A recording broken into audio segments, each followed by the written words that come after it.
Ladies and gentlemen, please welcome Tom Kuhn, President of Edison Electric Institute. Well, it's a pretty tough act to follow. Ron Wyden, Tom Farrell, Bob Rowe. You know, we in this town are used to speaking about public policy, big concepts, big ideas, and certainly their remarks mentioned all those, and I think mine was going to repeat some of them, so I'm going to throw all them out and just talk about something else. I mean, I love innovation and technology. It's great to get away from policy and talk about those things. Those kinds of things stir passion in people's minds. You know, the technologies we've had that have developed as a result of electricity over the past century and more have been absolutely transformed our lives and transformed our society. And they're so exciting, and we're seeing it right now with the 25 appliances we have in our house that we plug in every day, and the challenges we have when we don't have them. But you know, I have a passion for this technology stuff, and it's and everybody knows how much I love my electric vehicle, right? I mean, my wife Wendy tells me I should sleep in the garage with it, you know, because you know, but I like it, you know, not necessarily because it's great for the environment, which it's been recognized here. It's great for the national security because we can get off of paying $1 billion a year to the people that don't like us, or any of those other reasons. I like it because it's a fast car. And instantly, any of you in this district, this is a terrible area to live in, I got to tell you. You get, for a lot of reasons, but have any of you been captured by those speed traps? I mean, raise your hand if you've ever had a ticket. Yeah. Well, I'm very proud of the fact that my Volt and I have, you know, been captured in a lot of pictures, you know, that Wendy keeps saying, you know, when are you going to stop this stuff? But it's quiet, it's smooth, it's, you know, you can pass those gas stations like I did this morning. I passed one in Georgetown that was $4.50 a gallon for regular gasoline. You know, I'm paying $1. I'm not stopping there. I'm not wasting my time. It's kind of incredibly exciting and interesting. And that's the reason why you want to, you know, people buy a car. They don't buy it for all those other reasons. But these things that, you know, and I've got to tell you, I'm going to trade in my Harley. That we don't call it a motorcycle or whatever, but it's fast. It's great, and no maintenance, all this other stuff. It's absolutely fantastic. I visited the Detroit Auto Show and saw these trucks out here. You know, people are going to buy them not for all those other reasons. They're going to buy them because they help get the job done a whole lot better. Because you can have a situation that 20% of the time that vehicles like that are operating, they're just idling, they're just sitting there, and they're using diesel fuel and they're spilling out emissions and they're noisy. So particularly for a utility vehicle, if you're restoring power or something like that, and everybody hasn't got their electricity on, they're doing the only thing they can, trying to sleep or something. To go in there quietly, you can actually plug in a home while you're doing it, and out of the vehicle. It's utilitarian, and it's much better. But you know, we're seeing this spilling out into so many different areas. Forklifts, as Tom Farrell mentioned, in factories and warehouses, used to be all diesel. Well, they're inside. They're emissions internally. You know, in a lot of places in warehouses, they're noisy, so people can't. You know, they got to scream at each other. It just makes so much sense. Airports and seaports being electrified because of all the conveniences of doing those things, or you plug in airplanes when they come in rather than having them use their own jet fuel. So there's a lot of things in this transportation. We plug them all into the transportation area, and it is the last frontier, but it's changing fast. And the reason for its changing fast is because these technologies and innovations are really great stuff, and the customers love them. My electric vehicle has the highest customer satisfaction of any car that's being produced right now, and that's what's going to propel this stuff, because people are going to keep coming back. Well, anyway, enough of that. Enough has been said. I want to move right into this next panel. Which is being chaired and moderated by a great friend of mine, Tony Earley, who is a leader in this area, CEO of a number of different companies, currently CEO of one of the largest companies in the country, Pacific Gas and Electric, PG&E. They are I only have one vehicle. He's got a few thousand, so he's much bigger. He's got all that experience he can talk about. Tony, why don't you come up here and kick off the next panel? Thank you very much.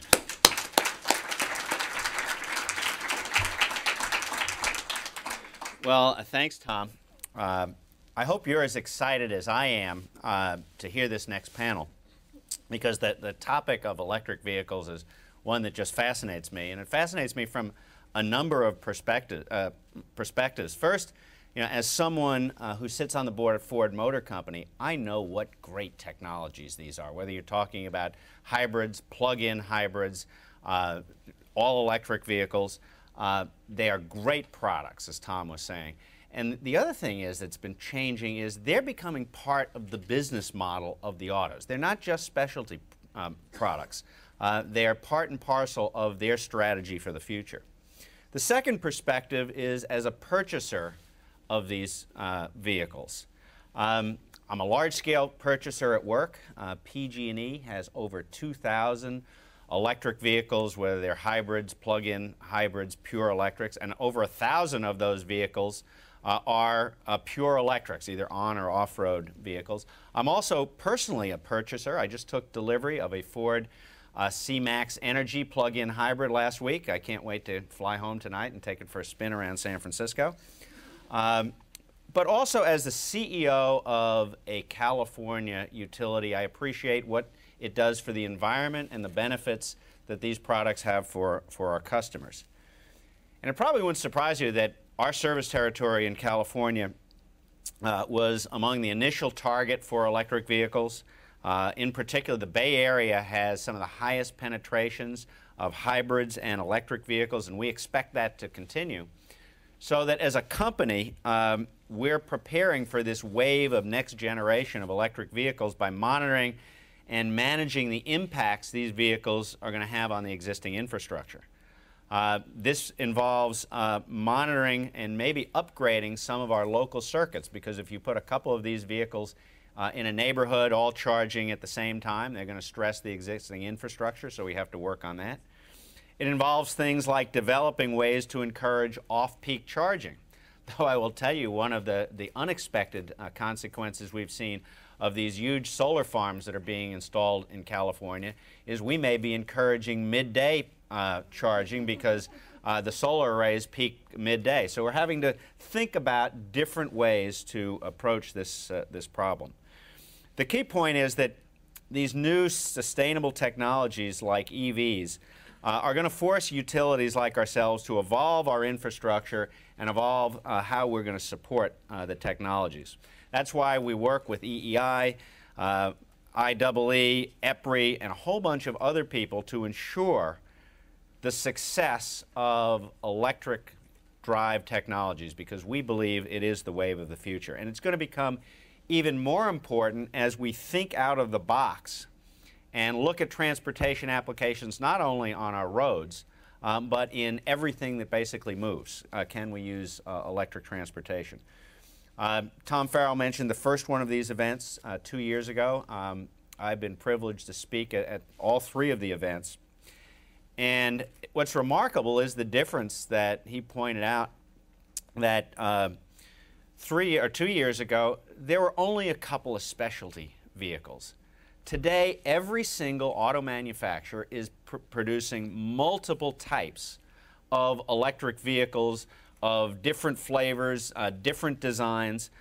They really are becoming prolific out there, and anyone who wants a vehicle in some form of electric is able to get that.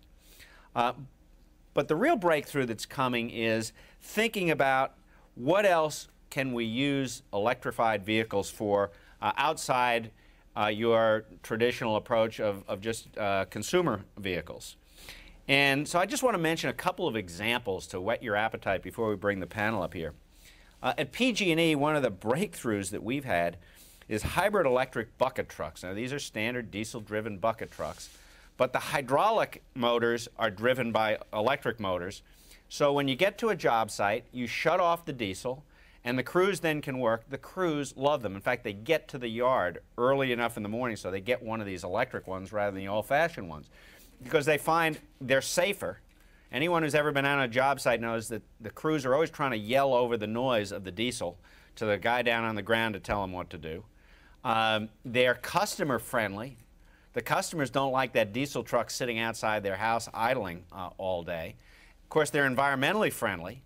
And so you think it's okay to pay a little premium because all the nifty things. These things have a 2-year payback because you're not using up all that diesel fuel as they sit there and idle, because they idle more than they actually run. So they have been real winners for us. And then another example is one that you've seen here today and you're going to hear more about. And we're testing the VIA Motors hybrid electric extended range pickups that also export power. And Alan Perriton is going to be up here on the panel. I don't want to steal his thunder. But these are terrific vehicles. Can you imagine dispatching these vehicles out to a job site, and the first responders, the fire, the police, they can plug their equipment into it.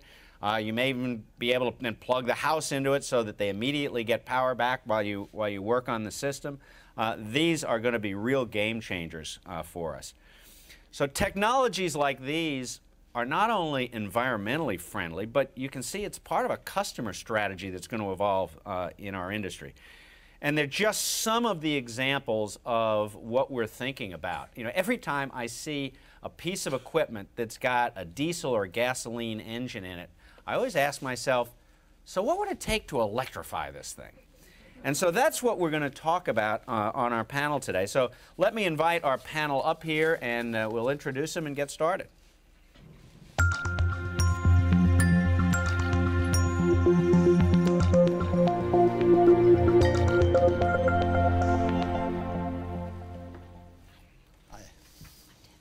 Hi, Debbie.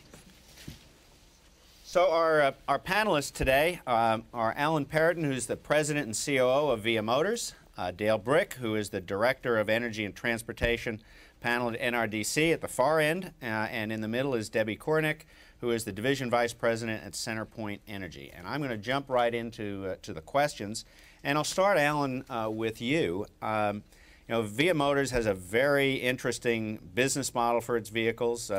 You've got some of your products outside today. Why don't you tell us a little bit about your target market and the business model you've developed?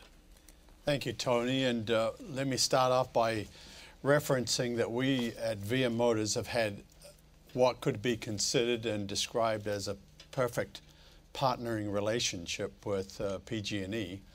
We've been working with PG&E, which was part of our business model strategy for the better part now of 4+ years.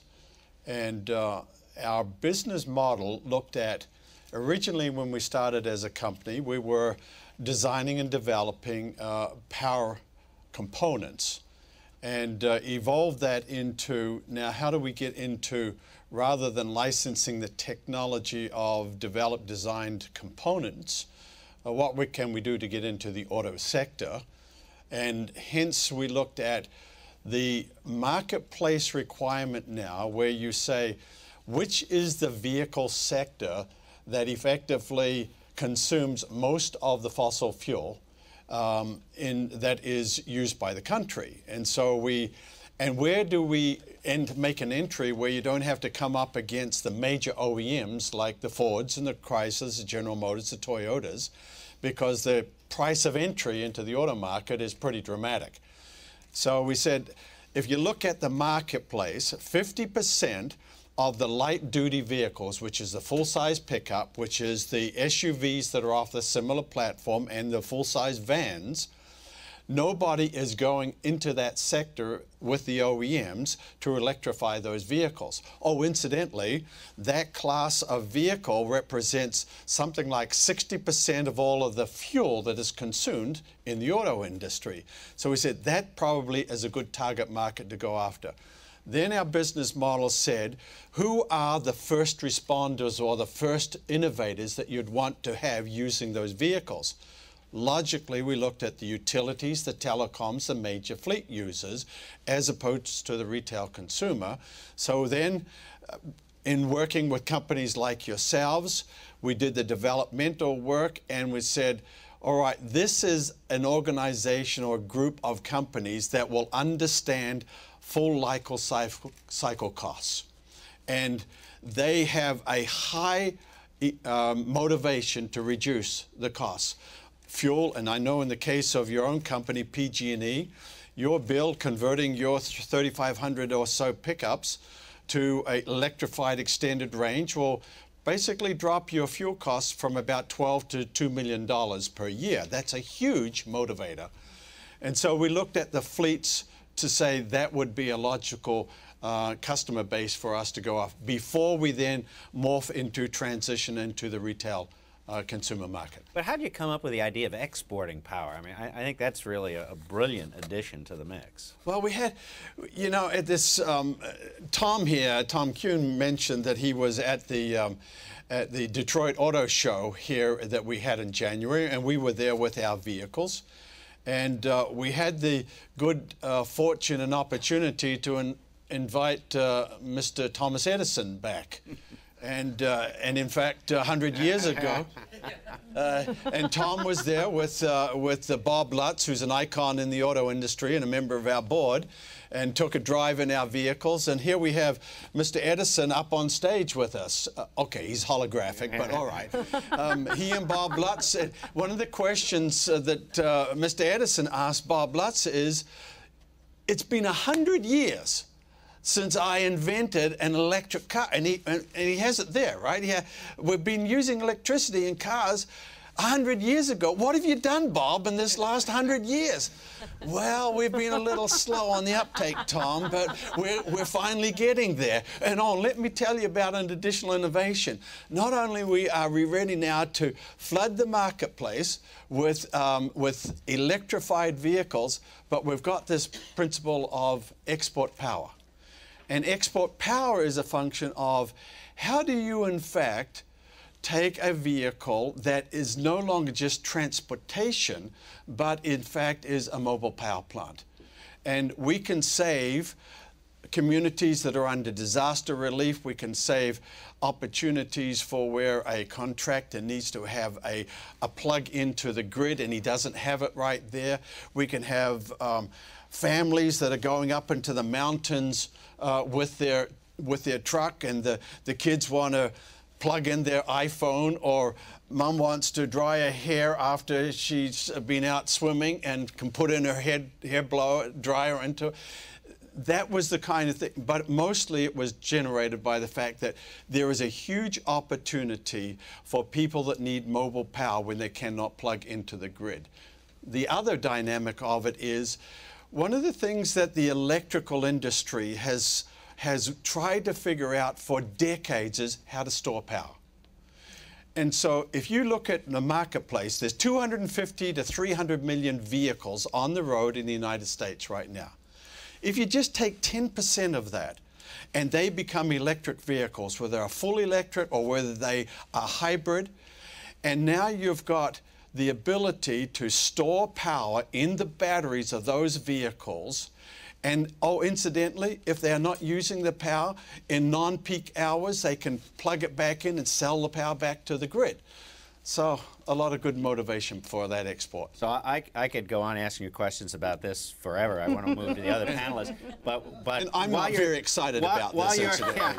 While you're sitting there, think about whether, as a marketing thing, you could offer a ride in Bob Lutz's Russian fighter jet that he flies around in if they buy a couple of these. Well, we are working with an airplane company that right now wants to put our drivetrain into their plane. So let me move to Dale.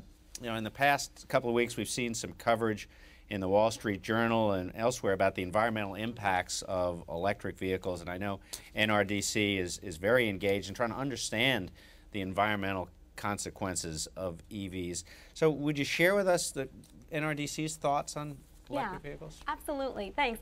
Yeah, I mean, we think that electric vehicles are going to be a huge part of the solution, both for reducing pollution and also for getting us off oil. And electric vehicles are already cleaner than regular vehicles today, and they're going to get cleaner. They are getting cleaner, because as we clean up the grid, We're cleaning up existing power plants. We have more and more cleaner generation resources coming online, especially renewables. So that's a positive trend. We're only going to be going in that direction. You can't say the same for oil, right? I mean, oil's getting dirtier and dirtier as we go after tar sands. I passed the Keystone Pipeline protest. I was like, what are they protesting from the Canadians? But then I was like, oh yes, of course, my people. The pipeline to nowhere. So yeah, I mean, that's electric vehicles are definitely going to have a major role there. And just 2 minutes on Lomborg, which is more than he deserves, but people do read the Wall Street Journal. That was not the news section. No fact checking going on there. I mean, if you use assumptions that have the life of the vehicle and triple the embodied energy of all the other studies, you're going to come out with some bad numbers. So we don't think that that particular piece really puts any dent in the argument that this is going to be a net huge benefit for the environment. He does raise a very important point that it matters what the generation resource is. And if you're using the dirtiest coal and 100% of it, then yes, the best hybrid is going to beat you. But that's not where we see things going. But the electric vehicles are potentially a huge boon to both the industry and to the environment, but it's not just going to naturally happen that way. At least we're not going to get the best of the win-win if we don't sort of put our minds to it and figure out how to do this in a smart way. And that goes to some of the things that others have talked about this morning and this afternoon, like what is the regulatory framework that works with the business model for the utility of the future, where we're not just talking about scaling up EVs, but massive increase in energy efficiency. Renewables are only going to get bigger and more varied, like we were just talking about with the solar being a bigger part of the mix, and distributed generation and dynamic pricing and all these things. So how do we make sure that we do this in the smartest way where those things complement each other and don't compete against one another? And that is going to be the regulatory framework. And I would just say one thing about electric vehicles, and I've had this conversation with Tom and his team at EI many times, because we want to work together on making this all happen, but the business model cannot, the appeal of electric vehicles for the industry cannot be just about maximizing sales.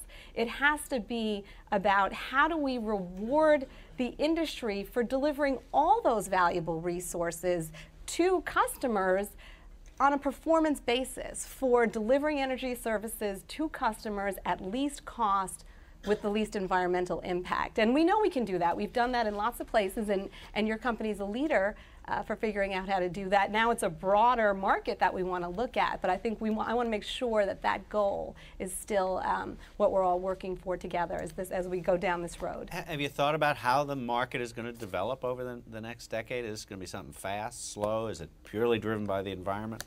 Yeah, I'm not going to speculate on the growth of the and the variables, but I think all the things that people have been talking about are certainly going to be drivers, right? Energy security, environment, and the economy. And probably most people are like Tom Kuhn, right? Actually, most people are not like Tom Kuhn, but when it comes to buying their car, they probably are. Like they buy the car because they love it, or they're a technology geek or whatever. But certainly, energy security is just more and more of an issue. $1 billion a day is nothing to sneeze at. We could be spending those dollars here at home, and we know we're never going to drill our way to energy security, right? I mean, it's a global commodity, people. I don't know why that doesn't always seem apparent. And the environment, I came down here this morning from Red Hook, which is not underwater anymore, but Sandy is not going to be the last time that people really wake up and say, we have to do something. And buying an electric vehicle is something that people can do. They want to be able to do something, whether it's global warming or their children that have asthma. But honestly, $1 a gallon, to me, that's the biggest driver. And again, we need that policy framework that's going to allow people to get that $1 a gallon opportunity that they haven't had yet. We have not had transportation fuel choices in this country. Well, let me give Debbie a chance here, and I know CenterPoint has done some great work, and you've got a clean air technology program. Why don't you tell us why you started that program and partners that CenterPoint is working with to help deliver it? Great. We started that program in 2001 primarily because Houston is a non-attainment region in the country, and as we were working with businesses, either expanding or needing electricity for the first time. We found that that was challenging for them to meet environmental standards. We needed to be part of the solution of driving down emissions in the total area. And this was a very, very logical extension for us.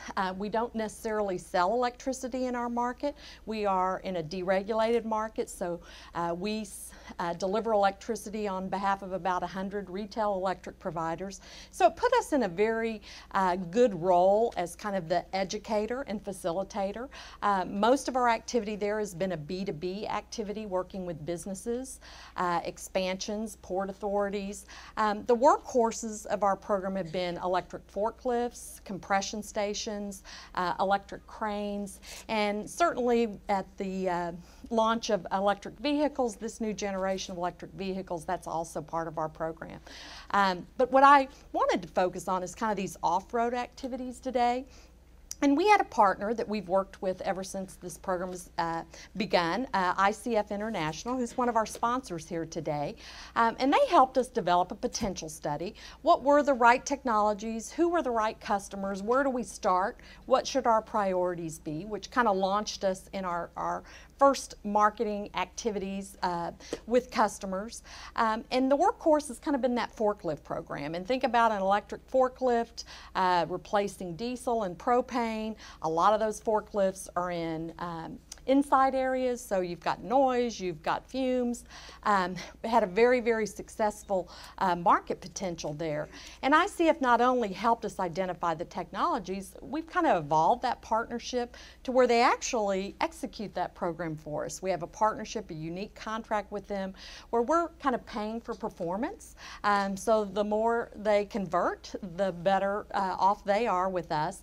But another skill they brought to that table, which was very important, ICF works across the country with Energy Star program, DOE program, and they helped us approach the Texas Commission on Environmental Quality in gaining access to TERP funds in Texas that are used to help give grants to customers and businesses that are trying to reduce emissions. Through that partnership with ICF and with the TCEQ in Texas, we actually got forklifts and some of these off-road vehicles to qualify for those funds.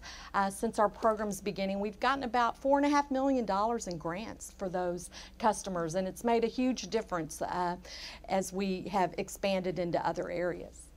So one of my pet peeves is you sit at the airport and you're waiting to take off and you see all these tugs dragging the baggage carts around, and they are never more than about 500 yards from a potential charging station. And I know you've done work in the airport sector. Why don't you We talk definitely a little bit about have. We worked very closely with what was then Continental Airlines, now was Houston's hometown airline, now is merged and is with United. But as they were developing, especially some of the new terminals, we worked with them to look at electrification opportunities. Worked also with the Electric Power Research Institute. I can't forget to mention them because they provided a lot of our really technical warhorse capacity for us. I think, Tony, you mentioned R&D is limited sometimes, so we rely upon our partners. But Continental was very, very committed to not only improving their carbon footprint, their environmental impact as they expanded at the Bush Airport in Houston, they also had employee concerns. So they were trying to address the luggage handling area, and the tugs and the pulls that they used was all inside.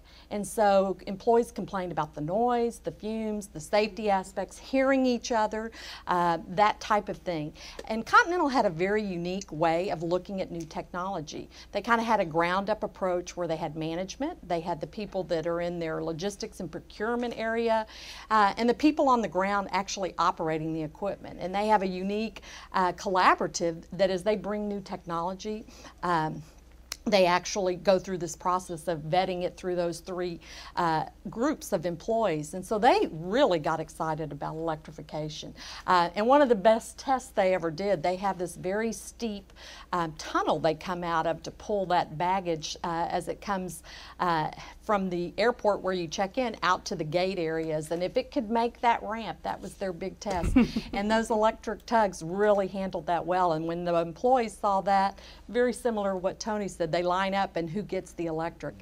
So it's been a great opportunity. We're continuing to look at new expansion there.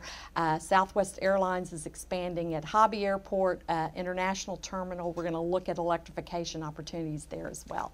So I'll give each of you a chance to comment on the next question. You know, when you read the popular press, there seems to be an implication out there that, you know, EVs just aren't being embraced by the buying public. What are your reactions to that, Alan? Here's my promise: you drive it, you won't want to go back. And I'm like Tom. I've got a Volt, and one of my business partners here, Dave West, he drives a Volt. Right now, I've been driving my Volt for about 8 months. I've got 9,500 miles on it. It's got a 9-gallon tank as a supplement to the electric drive.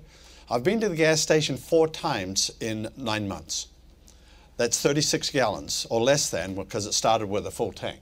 So I'm on average spending $1 a day to charge that vehicle at night off of my regular plug in my garage, and I'm spending about $30 a month for electric charge, against an average of around about $300 a month that I would have normally been paying. That car is free for me. And so my experience is, once you drive an electric vehicle and you realize the financial benefit, let alone the excitement that Tom talks about, it is almost impossible for you to say, oh, I've got to go back to an internal combustion engine vehicle. So my new C-Max, I looked at the owner's manual, and as I'm reading through it, it's got something programmed into it. Every 18 months, it will automatically run the fuel tank down to one gallon, because you don't want the fuel sitting in there longer than 18 months. It just kind of messes up the system. And I said, this is a good product. Really? But Debbie, your reaction to the public press about things? You know, I think if we focus on, certainly we've made the business case for electric vehicles, and I think if we focus on the fun of driving them, because when we think about vehicles, and especially what drives consumers, you know, sometimes it's the location of the cup holder more than the actual what's under the hood in the front of the vehicle, and just the pure joy of driving the vehicles. I agree, couldn't agree more. We have several Volts in our fleet, and I love driving them. They are quiet, they're efficient, they help you kind of guide your pattern of driving, and I think as customers adopt and see them not as kind of something different, but something fun, exciting, and also that can put pennies back in their back pockets and do good for the environment, we've just got to get that message out. Dale? Yeah, I think people just have to see this as a real choice that's today, that's now, and not some future thing that may have lots of obstacles that they don't know about, because it seems so different. And it's not like you drive around and you see all the charging stations everywhere, although there is one in Brooklyn. So I feel like, you know, I hope you guys have a lot of Facebook friends, because as people tell the story of it's so easy, the fears that you have are not realized, and we are building the infrastructure, and they see it at the airport, and they see it with the fleet that comes to fix the pipe on their street or whatever, then it just becomes normal and everyone has it, and then before you realize it, it's just, you know, that market share is growing. But as long as it's like a remote future thing and people don't see it as today, now, already happening, you know, it's just that normal startup lag. But I think we're going to go over a tipping point pretty quickly.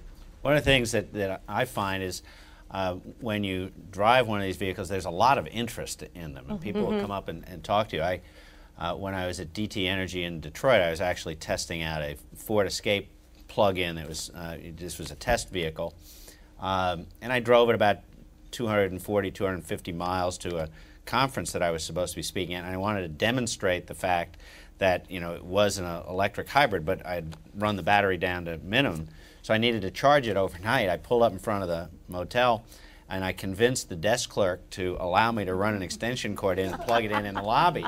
I came out in the morning, and there was a crowd around the car, and I spent 15 or 20 minutes explaining what was going on.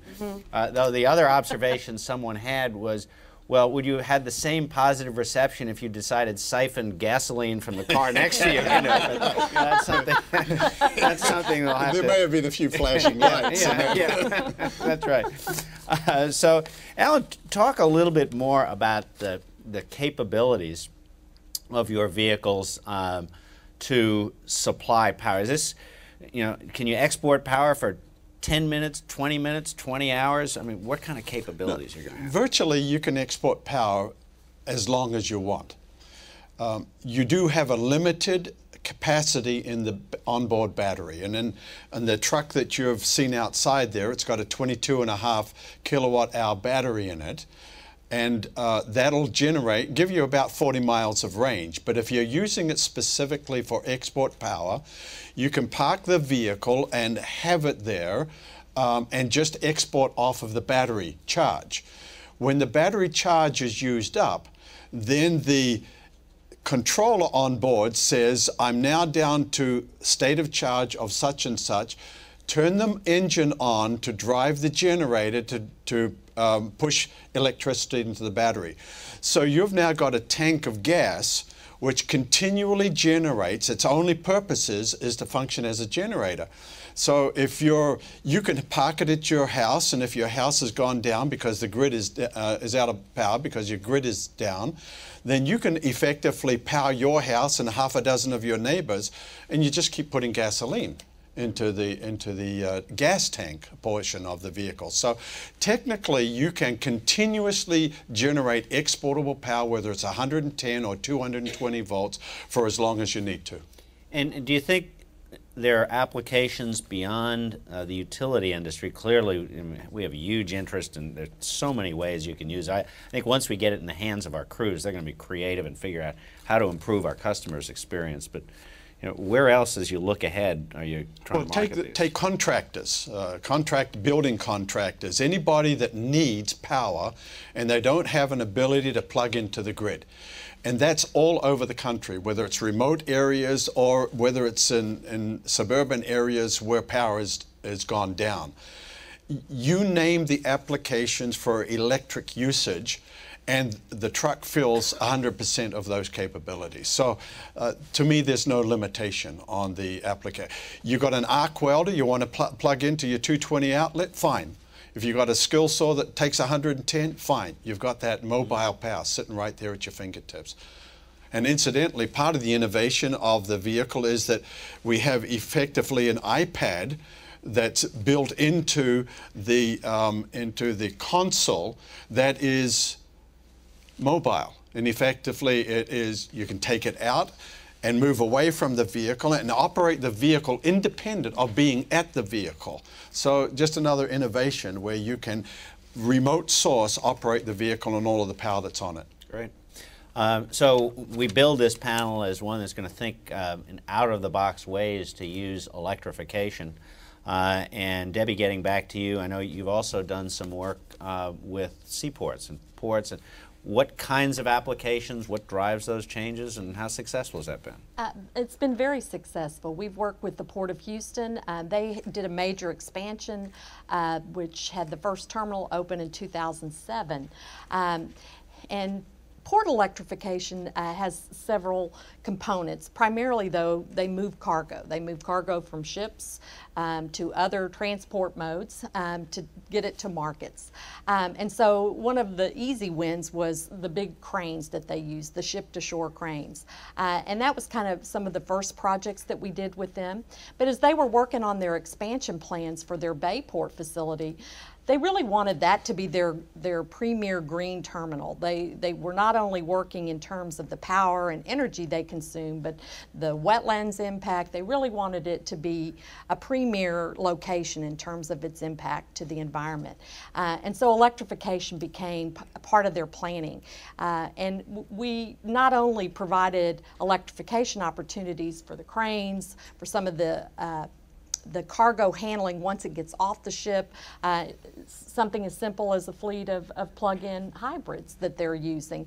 But they also are looking to bring in cruise ship terminals. So we built the infrastructure immediately, even though it's not being used yet, so that once they land some of those cruise ship terminals and their expansion in the future, this is a 20-year build-out plan that they have, so that they have the capability and the power infrastructure up front, so that when those ships come in, they can immediately go off their expensive and emitting diesel fuels that they use and utilize the grid for their power needs.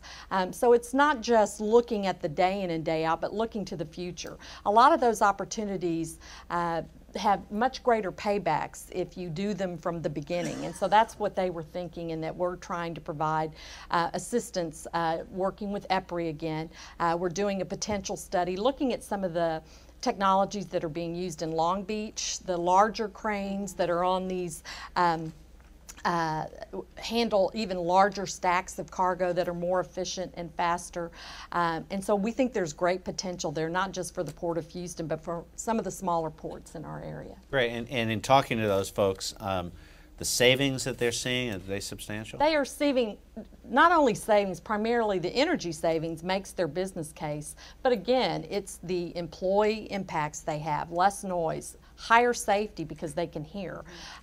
They also have, in terms of quicker, these electric cargo moving vehicles are faster. So if you can unload a ship and their cargo faster, cleaner, less emitting, the employees like them better, you can bring more ships in and you can get that work done quicker, which increases cargo. And Houston is going to be able to capitalize on the Panama Canal expansion. And so really electrification is poising that port to really be a front runner in being able to handle cargo in a clean, efficient way.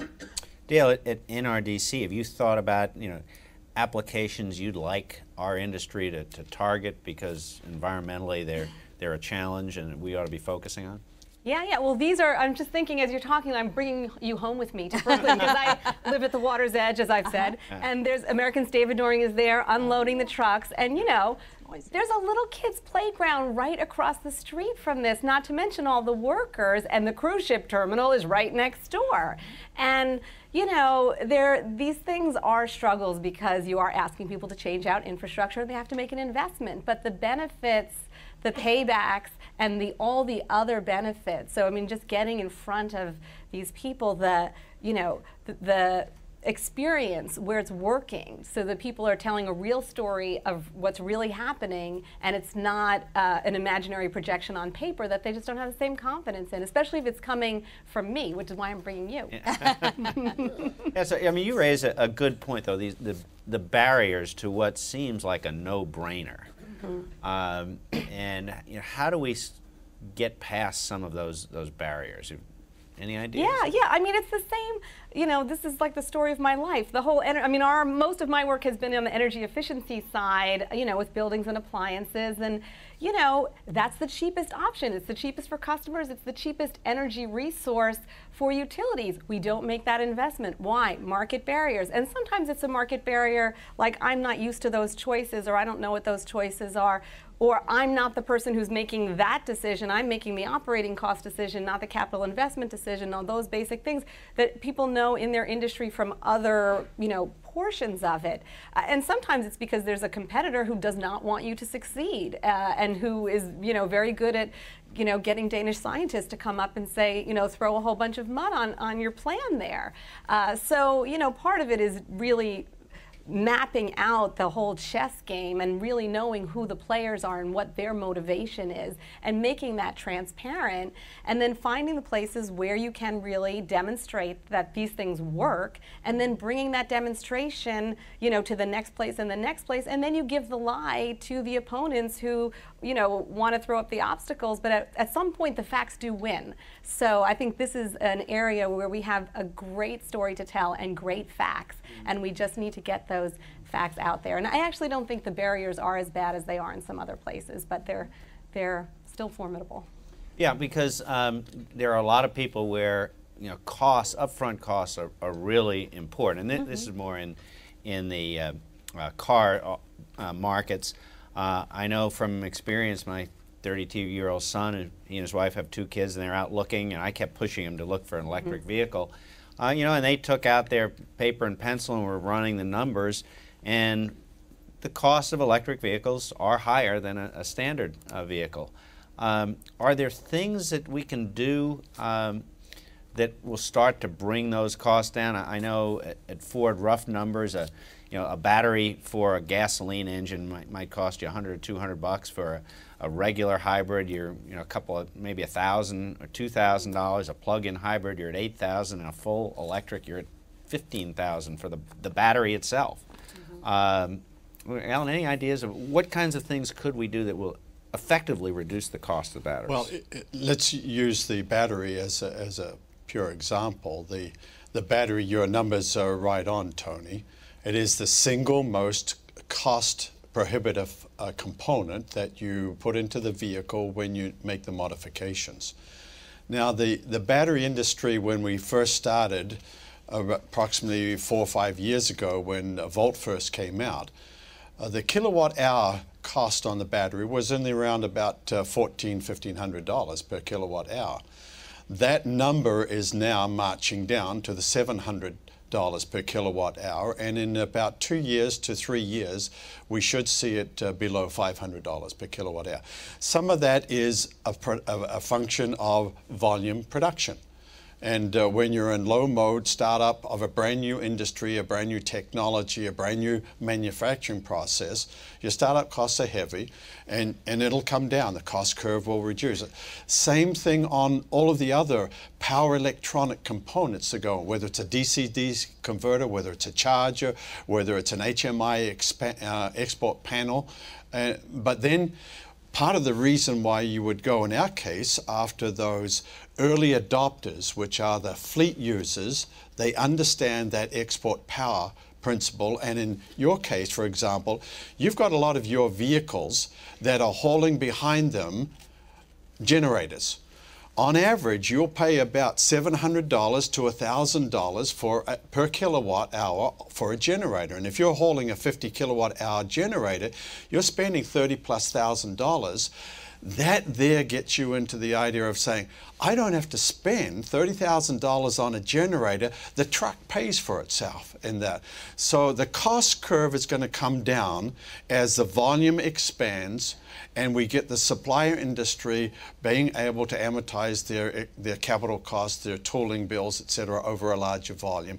And chemistry on the battery is going to also drive it down. So part of our logic of going after the fleet users was to give us a window of time to help bring down the component costs so that when we go to retail a year and a half or 2 years later, we have the benefit of not having such a sticker price for that upfront purchase. So the other concept is the residual value of those batteries. You know, you buy a luxury car and you ever wonder why that luxury car you can lease for not much more than a standard car. Well, part of it is the residual value, so you're only paying for the differential.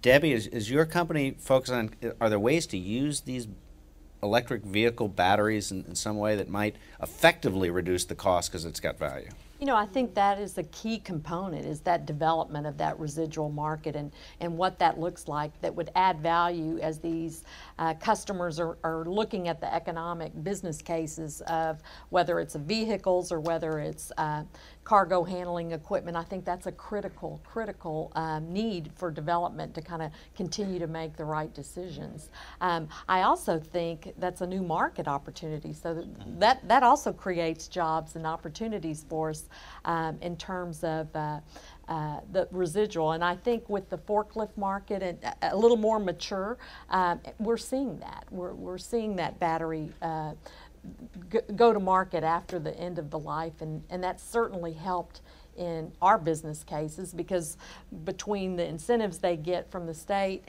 and then some of the residual value, they're essentially getting a very, very good deal on those forklifts, that equipment.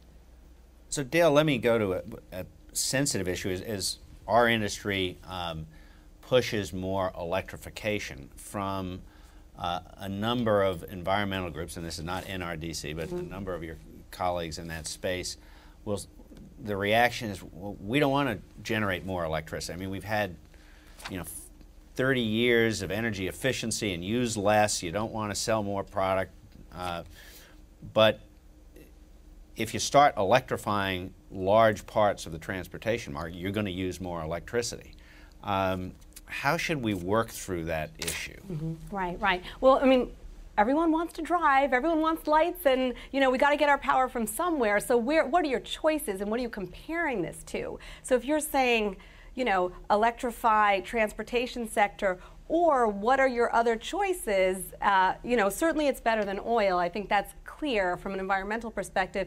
Then you've got, natural gas, which is fraught with issues, and biofuels, which are fraught with issues, both of which we can address. I mean, I think we can have natural gas fueled vehicles and advanced biofuels that are sustainable and, that's not corn ethanol.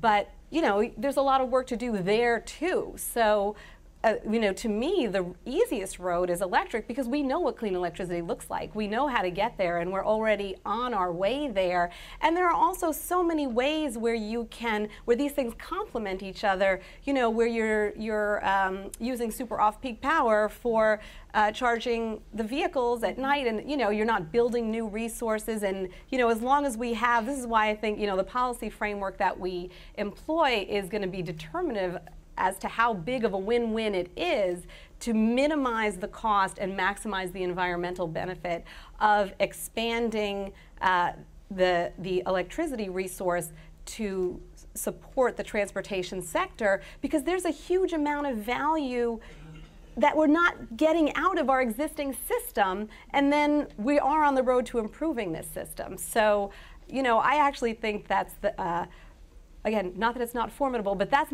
kind of the least of our worries, because we know how to solve these problems, and we can, like reasonable people can sit down and roll up their sleeves and get there. Which isn't to say that we're there. I mean, because you have, how many regulatory commissions to go through to sit down and have this conversation, some of which are a lot more sophisticated than others.